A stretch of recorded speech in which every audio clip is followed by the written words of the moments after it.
down!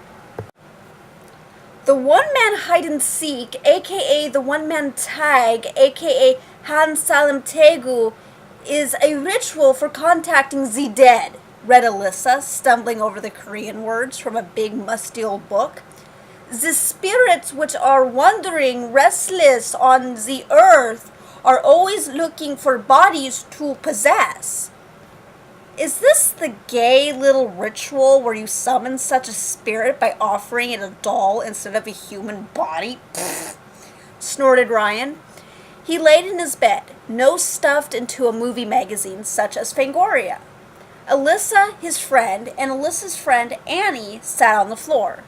The room was dark, and a few candles sat between the girls. Annie pulled a stuffed doll from her messenger bag, along with a bag of rice. Ryan cocked his pierced eyebrow. You still play with dollies? He chortled. No, this was Myra's, said Annie as she watched as Alyssa took out a sewing bag filled with some crimson thread and a needle. She gave it to us for Han Salam Tegu. Alyssa looked up at Ryan. The rain pounded on the one window in the room. Ryan, do you have a glass shard? Ryan rolled his eyes and smashed a beer bottle on the dark wood nightstand. He motioned to the floor as he turned the page. Pick a shard, any shard. Alyssa crawled over to see which shard would be best for their little game. Annie, meanwhile, poured salt into a cup. Where will the hiding place be? Asked Annie. She wasn't Southern, but she had a little bit of a Maine accent. How about my closet? Ryan said. Ryan was getting annoyed with the girls and wanted the game over as soon as possible. But to be fair and to defend the girls, not much happened here in Puyallup. Annie and Alyssa nodded. Ryan shook his head and grabbed another issue of Fangoria. He'd take glances their way. Annie stuffed the doll with rice, because dolls filled with rice are so damn scary, right? They both clipped their nails and stuffed the nails into a doll. He shook his head once again and went back to reading an article about another horror movie remake. What should we name the doll? Asked Alyssa. Sierra. Alyssa grabbed the doll and smiled at it. Its wooden eyes stared up at the blonde girl. Alyssa is the first. Alyssa is the first. Alyssa is the first. Oh, Lord. There was a chant, too? They actually believed this nonsense? This had fucking Bloody Mary written all over it. Alyssa ran into the bathroom and submerged the doll in the bathtub. Something Annie did when Ryan was reading.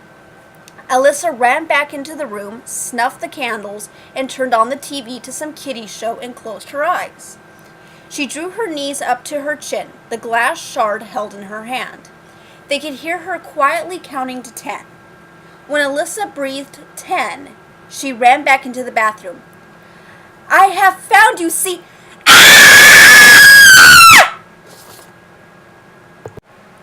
Ryan and Annie both looked at each other, worry drenched in their eyes.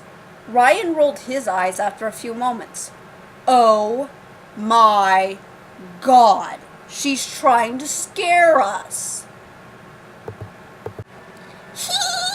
Annie is the second it. Annie is the second it. Annie is the second it. The second it. It was a small voice. They both heard after a few moments. They heard the water splash. Annie giggled to herself as she went to the bathroom.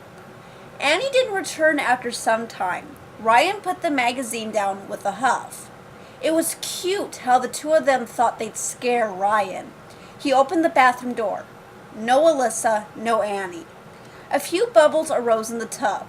Ryan peered into the water. Annie, her throat was slashed.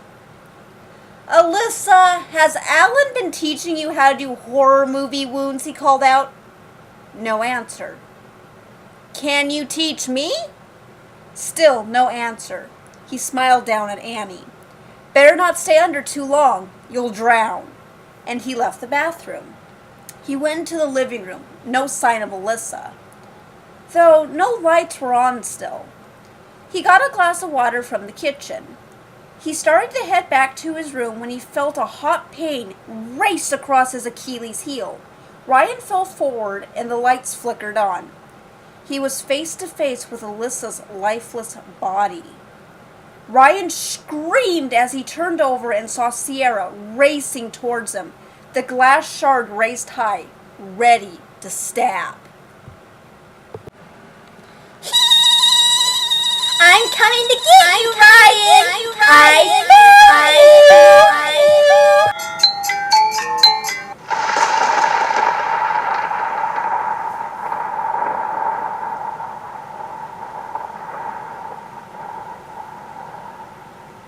Gamsa!